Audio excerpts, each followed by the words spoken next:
अब मेरी बात सुनिए, अभी इन्होंने आज मुझे एक और बात बताई मेरे बारे में जो मुझे नहीं पता थी। अब तो ऐसा नहीं है, बट जैसे मेरे ना अब तो ठीक हूँ, पर मेरे हार्ट बीट्स का मुझे इशू आया था ना, तब एक बार मुझे डॉक्टर ने पूछा था कि यहाँ आप देख ही रहे हो मेरा ट्रीटमेंट चल रहा है, तो उन्होंने मुझे पूछा था कि आपको बचपन में कोई प्रॉब्लम थी क्या, मतलब कुछ दिक्कत थी क्या आपके हार्ट के साथ, तो वो पूछ रहे थे। तो मैंने इनको कॉल किया, तो इन्होंने मुझे बस इतना बोला कि तू जो है दिल की कमजोर थी और तू रोती थी तो तू नीली पड़ जाती थी एंड ब्ला ब्ला, बस इतना ही बताया। आज इन्होंने मुझे बताया कि जब मैं बॉर्न हुई थी तो मेरे हार्ट में एक होल था, लेकिन वो डॉक्टर ने बोला था कि जब ये 11 साल की हो जाएगी, 11 साल तक होते होते अपने आप हील हो जाए। हाँ, तो वो सच में हुआ, मतलब मम्मी कह रही है कि 11 साल पे मुझे बोले अगर वो नहीं होता तो ऑपरेशन करना पड़ता, लेकिन वो अपने आप को बहुत जल्दी हील हो गया था क्योंकि इसकी केयर बहुत हुई, भाई कमजोर थी तो इसकी केयर हुई, शक्कर बहुत जल्दी हील हो गया था, ठीक हो गई थी, हेल्थ इसकी बढ़िया हो गई थी तभी बचपन में। गोल मटोल थी, बिल्कुल गोल मटोल बबुआ सी, सब कहते थे कैलेंडर का बच्चा आ गया, कैलेंडर का बच्चा आ गया। अच्छा, दूसरा क्वेश्चन जो है ना, वो तो आप उसका रिप्लाई ऑलरेडी कर चुकी हो। दूसरा क्वेश्चन है, कोई भी बात अपने मन की नहीं होती थी तो कैसे रिएक्ट करती थी? नीली पड़ जाती थी, सांस रोक लेती थी जैसे मम्मी ने बताया, ऐसे हाथ में ऐंठ लेती थी, पैर अकड़ा लेती थी, सांस नहीं लेती थी जी बिल्कुल भी। मम्मी का और मेरा क्वेश्चन आंसर सेशन चल रहा है। और तीसरा क्वेश्चन है, आप उन्हें प्यार से समझाते थे या कभी कभी पिटाई भी करते थे? हाँ, 11 साल के बाद उन्होंने मेरी बहुत पिटाई करी है। भाई 11 साल तक तो कुछ कह नहीं सकते, इसके कहने में कहना है, जो है राजा थी घर की, 11 साल के बाद बहुत मारा है इन्होंने मुझे, राजा थी। उसके बाद फिर से भाई 3 बच्चे और भी थे, उन्हें ये होता था कि इसे कुछ नहीं कहती, इसे कुछ नहीं कहती, तो अनुशासन तो सिखाना ही था, अनुशासन में तो लाना ही था। जीवन कैसा, जीवन में अनुशासन ना हो तो कैसे तितर बितर हो जाओ। बाघ का माली जरूरी है ना बाघ की देखभाल करने के लिए, वरना बाघ थोड़ी वो जंगल हो जाओ। एक क्वेश्चन है, इतने सालों के बाद भी ये बॉन्डिंग कैसे बनी रही? करते हैं, अब इंसिडेंट कोई ऐसा हो जाता है बीच में, परिस्थिति ऐसी हो जाती है जो किसी से कहीं भी नहीं जाती है, झेली भी नहीं जाती, वो अलग बात है। यस, वरना ऐसा कुछ है नहीं।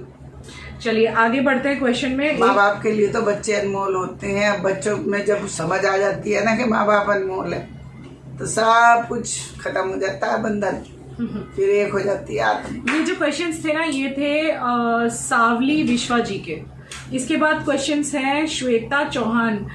श्वेता चौहान जी ने मुझे पहला क्वेश्चन ये पूछा है, रुचि की लाइफ जो सब कुछ हुआ है, तब आंटी जी का सोचना क्या था? मतलब एक लड़की को डाइवोर्स देना, मतलब डाइवोर्स होना उसका एक लड़की का, वो अगर लाइफ पार्टनर अच्छा नहीं है तो वो सही है या गलत है?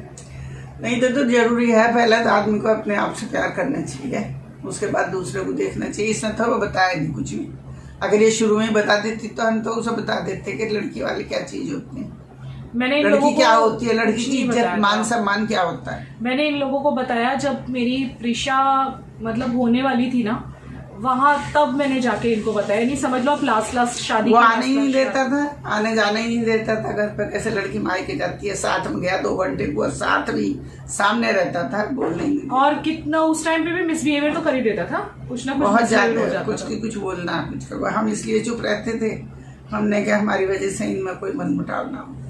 भाई लड़की वाले तो यही सोचते हैं ना, बेटी का घर ना बिगड़े। और मैंने भी बहुत सालों तक सहन किया, कुछ बताया नहीं था इन लोगों को, लेकिन जब प्रिशा होने वाली थी तब बताया था। तब इन्होंने पहली बार मुझे ये डांटा था जब मैंने इन्हें बताया कि, क्योंकि मैं प्रेग्नेंट थी प्रिशा के टाइम पे, तो इन्होंने मुझे ये बोला था कि जब तुझे पता था कि ये ऐसा इंसान है तो तूने फिर दूसरा बच्चा करने का डिसीजन क्यों लिया, तो इसको छोड़ क्यों नहीं दी? मैंने कहा बस मुझे एक्चुअली मैं थोड़ी उस टाइप की इंसान हूँ, मुझे बच्चे चाहिए थे, मतलब ऐसे नहीं कि एक बच्चा कर लिया, मुझे बच्चों से प्यार है, मुझे बच्चा चाहिए था। एक चीज और है, ऐसे माहौल में ऐसे उसमें पले कि अच्छा है, जितना निभा उतना अच्छा ही निभाते चले गए।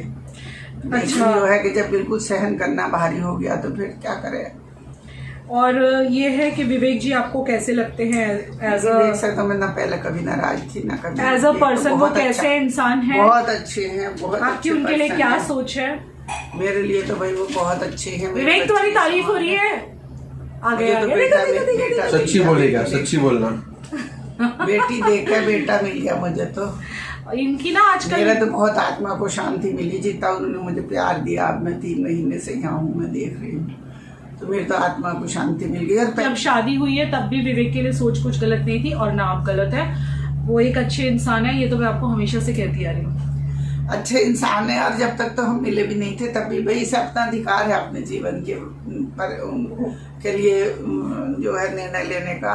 क्यों, परिस्थितियां तो सब यही फेस कर रही है और परेशानियां तो यही उठा रही है, हम थोड़ी आ रही उठाना है। जब तक आदमी की एक सहन शक्ति जवाब दे देती है फिर आदमी क्या करेगा, कहाँ तक निभा रहा। नहीं, वो पॉसिबल नहीं था क्योंकि देखिए सारी बातें तो मैंने आपको बता चुकी हूँ और पहले। देखिए लेकिन, असली वैसा मुद्दा यही है कि जब तक किसी की सहन करते रहो ना तब तक वो दबाता चला जाता है, सही हो या गलत। हिंदुस्तानी मर्दों की मानसिकता यही है, हिंदुस्तानी पुरुष की मानसिकता यही है। वो कितना पढ़ लिख जाए, चाहे कितना पढ़ लिख जाए, मेरा अपना भी यही अनुभव है। लड़का भी था, मेरे लड़की मैं खुद हूँ, और मेरे घर में भी और भी हैं, मेरे भाई भी हैं, मेरे देवर भी हैं, मेरे और सारे रिश्तेदार हैं। एक पुरुष की मानसिकता यही है कि औरत को एक सीढ़ी नीचे रहना चाहिए। आदमी सर्वोच्च है और सर्वोच्च ही रहेगा। ये क्या बात हुई भाई, कोई ऐसा थोड़ा ही है कहीं औरत की, कहीं एक स्त्री सही बोलती है तो कहीं एक पुरुष सही बोलता है, ऐसा तो है नहीं। घर के अनुभव के मामले में आप ये देखोगे स्त्री अनुभव ही होती है, इसलिए उसे पता है कि घर में क्या क्यों कैसे। अब बाहर के मामले में जो आमतौर पर लेडीज बाहर नहीं निकलती, उन्हें बाहर का अनुभव नहीं होता। जैसे मैं एक गृहिणी रही हूँ तो मुझे घर के अनुभव है, मैं देख कर बता देती हूँ क्या है क्या नहीं है। बाहर का मुझे कुछ नहीं पता। मेरी लाइफ में जो भी कुछ पास्ट में हुआ था ना, इनको तो सब कुछ पता है। मतलब बाद में तो मैंने सभी कुछ बता ही दिया था। मैंने जो भी फेस किया है वो सब इनको मालूम है। मतलब कहने का मतलब ये वो उस तरह का इंसान नहीं था कि जिसके साथ निभाया जाए। अगर शायद मैं निभाने जाती तो मैं आज जिंदा नहीं होती। ये चीज़ ये खुद कहती है। नहीं, इतना ज़्यादा सहन नहीं करा जाता, मारपीट नहीं सहन होती, हिंसा सहन नहीं होती। क्योंकि क्या होता है ना, देखिए एक हद तक एक उम्र होती है, शुरू में चलो ठीक है, दो परिवारों से दो बच्चे आए, फिर भी ये मारपीट का क्या मतलब है। बराबर के बच्चे आपस में एडजस्टमेंट करो, बातचीत करके समझौता और करो। कौन सा तकलीफ नहीं दिया था। मतलब हर जो एक तकलीफ एक औरत को कोई दे सकता है ना, वो सारी तकलीफें मुझे दी गई थी, सारी तकलीफें। तो ऐसा नहीं है कि मैंने कुछ जानबूझ के कोई अपना घर नहीं तोड़ता जानबूझ के, लेकिन जिंदगी दूभर हो गई थी। शायद मैं मर जाती अगर मैं वहां होती तो अगर ये हमें बताती, अगर ये पहले ही हमें बता देती तो इसका निर्णय तो बहुत पहले हो गया होता और सहमति के साथ हो गया। नहीं, और बताने के बाद भी मम्मा आप खुद बताओ वो कितनी बार माफी मांग के लेके गया था। जब भी इसने एक कदम उठाया था तब भी मजबूर होकर उठाया था। उसने लिख के दिया, कोर्ट कचहरी में लिख के दिया, माफी मांगी, मैं कुछ नहीं कहने का। कितनी बार तो माफी मांग के ले गया, इनके पैरों में लेट गया, इसके पापा के, इसके पैर पकड़ लिए, मेरे पैर पकड़ लिए, माफी मांग ली, लेकिन वापस जाके आगे आदमी को चांस देना पड़ता है, सोचना पड़ता है चलो आगे अब नहीं करने का, अब नहीं करने। लेकिन जब अति करती तो फिर हम भी क्या करते हैं, हम कहाँ तक जो है हमें ही सहन नहीं होता। और आप सोच के देखो कि एक पैसे वाला इंसान था, तभी भी बहुत पैसा था उसके पास, उसको छोड़ा मैंने और बाद में इनके पास कुछ नहीं था, इनसे शादी की मैंने बाद में। यानी इंसान किसी पैसे वाले को क्यों छोड़ेगा। मतलब इंसान की बात नहीं, इंसान की कदर भी होनी चाहिए ना। कुछ लोग हैं अभी ऐसे, दुनिया में ऐसी बात नहीं है कि अराजकता इतनी नहीं है, नैतिकता भी है। कुछ बहुत बड़ी बात होती है कि एक आदमी ऐसा जो उसे नरक में से निकाले, बहुत बड़ी बात है। बहुत अनमोल सोच है ये, बहुत अनमोल सोच है। कोई अपने बहन भाई को कोई किसी का साथ देता है? आज के टाइम में कौन किसका साथ देता है? पैसे से देवे न शरीर से देवे, कैसे भी देवे। भुगत होगी बैठी हूँ, सारी जिंदगी निकल गई, 72 साल की हो रही हूँ मैं। प्रैक्टिकली मुझे इतनी नॉलेज है कि मुझे किसी को समझाने की जरूरत नहीं, हर रिश्ते की नॉलेज है। इन लोगों का बॉन्ड है ना अभी मेरे से भी ज्यादा स्ट्रांग हो गया है, क्योंकि जब विवेक बीमार थे, उनको आपको भी पता है कैसी डेडली डिजीज हुई थी जिसमें बहुत डर रहता है, जिंदगी मौत में इंसान झूलता है। उस टाइम पे उनकी मम्मी नहीं आई थी, जबकि उनको बुलाया था, लेकिन ये लोग तुरंत आ गए थे। तो ऑब्वियसली विवेक के साथ बॉन्डिंग हो गई है। जैसे कुछ लोग ये कह देते हैं, तो देखो लड़की देख के हमने लड़का, कुछ लोग ऐसे कह देते हैं कि जो है अपनी मम्मी को तो नहीं बुलाते और इनको बुलाते हैं रहने के लिए। तो उनकी मम्मी को हमने हमेशा बुलाया, अभी भी बुलाते, नहीं आती वो तो किसी को जबरदस्ती तो नहीं ला सकते। अब मेरे डैडी नहीं आए, देखो हम जबरदस्ती ला पाए, नहीं ला पाए, उनको नहीं आना था तो फिर क्या कर सकते हैं। एक लेडी ने लिखा है कि आंटी जी से हमें कुछ नहीं पूछना है, बस थैंक यू बोलना है कि उन्होंने हमें इतनी प्यारी सी दीदी दी है। थैंक यू आंटी जी। भाई आप लोगों ने इतना प्यार दिया, मेरी बालक को भैया, ये ऐसे भगवान इस पे अपना हाथ बनाए रखे, इसके सिर पे, इसकी जिंदगी में सुख दे, शांति दे, सारे दुख। और एक मेरे पास क्वेश्चन आया था, इंस्टाग्राम पे क्वेश्चन आया था कि आपने जो संघर्ष किया है, जिस तरह से आपका डाइवोर्स हुआ, फिर दूसरी शादी हुई, और जिस तरह से स्टार्टिंग में विवेक के पास कुछ नहीं था जो आपने बताया है, जैसे जैसे आप ऊपर उठे धीरे धीरे, आपकी पहली बेटी छूटी जिसके बाद आप काफ़ी डिप्रेशन में चले गए थे, तो ये सब कैसे झेला आपकी बेटी ने, आपको क्या लगता है? ईश्वर बढ़ती है, वो जानता है सब भाई, अब सब ईश्वर ही हिम्मत देता है। उस प्रभु का धन्यवाद है बहुत बहुत, उसने बहुत हिम्मत दी, हम लोगों को भी दी। और इसे तो इस कदर दी कि इसके साथ तो हर समय मुझे लगा हर समय ही रहे, मौजूद दिखाई तो नहीं देते थे लेकिन साथ रहते थे। इसे इतनी हिम्मत दी उस ईश्वर ने, इतनी कृपा करी है कि दोबारा जो है ये उठ के खड़ी हुई, मैंने मेहनत की, स्ट्रगल किया। बच्चों को पालना अकेले आदमी का, बिना उसके चौड़े मैदान में खड़ा आदमी कोई अपना कहने को नहीं है। ऐसे टाइम में अकेले ही जान अपने आप को भारी दिखाई दे, वो तो मैं कहती हूँ ईश्वर इनकी उम्र लगावे, इन्हें बहुत सुख दे विवेक को कि इन्होंने 3 की जिंदगी संवारी है। हाँ, और जिस टाइम पे वो बीमार थे उस जबकि टाइम उनके पे हाथ में कुछ नहीं था, लेकिन फिर भी उन्होंने कहा देखी जाएगी जैसी कुछ होगी, आधी आधी रोटी खा लेंगे, मिलकर खा लेंगे। कि पवित्र भावना के साथ उन्होंने इसका साथ दिया, इन बच्चों की जान बचाई एक तरह से। प्रभु ने बहुत सुख दे जीवन में, बहुत ऊपर तक ले। पैसा ही सब कुछ नहीं होता विवेक, पैसा ही सब कुछ नहीं होता प्रभु जी, पैसा ही कुछ नहीं होता। नहीं, पैसा सब कुछ नहीं होता, ये चीज तो मैंने भी जीवन में ठीक है, दुनिया में जीने के लिए पैसा जरूरी है, धरती पर भगवान पैसा ही है, लेकिन उसके साथ साथ मानवता भी बहुत जरूरी है। अच्छा पापा पीछे से बोलेंगे। हाँ, यहाँ विवेक बैठे हैं साइड पे, लेकिन कैमरे के सामने नहीं आ रहे। इनका आप आपके लिए भी प्यार कर दो, प्यार तो करा करते हुए इसमें कपड़े ऊपर का चेहरा तुम तो बनियानदारी हो, बनियान हुआ। बनियानदारी में तो तुम अक्सर आते हो। ये गंदा है। क्या पूछा प्रश्न? यही कि आप अपनी सासू माँ के बारे में इतने महीने साथ में रहे, तो आप क्या कहना चाहोगे, आपको कैसा लगा?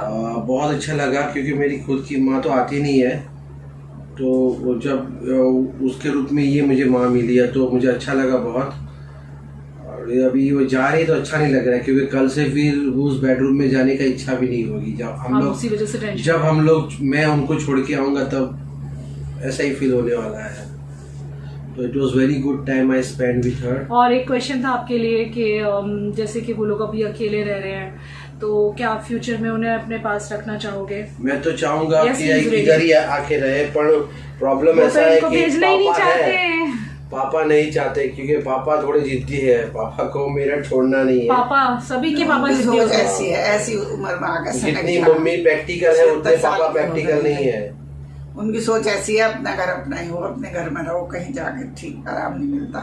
कोई बात नहीं, जब तक वो रह पा रहे, भगवान ना करे कोई दिक्कत आवे तो बच्चों के पास ही आवेंगे और कहाँ जाएंगे। देखिए, हर घर में ना कुछ डिस्प्यूट होते हैं। हमारे घर में भी स्टार्टिंग में थोड़े बहुत डिस्प्यूट थे, अलग अलग चीजों को लेके, कुछ पर्सनल चीजें, सब चीजें नहीं बता सकता इंसान यूट्यूब पे, लेकिन ये है अंत भला तो सब भला।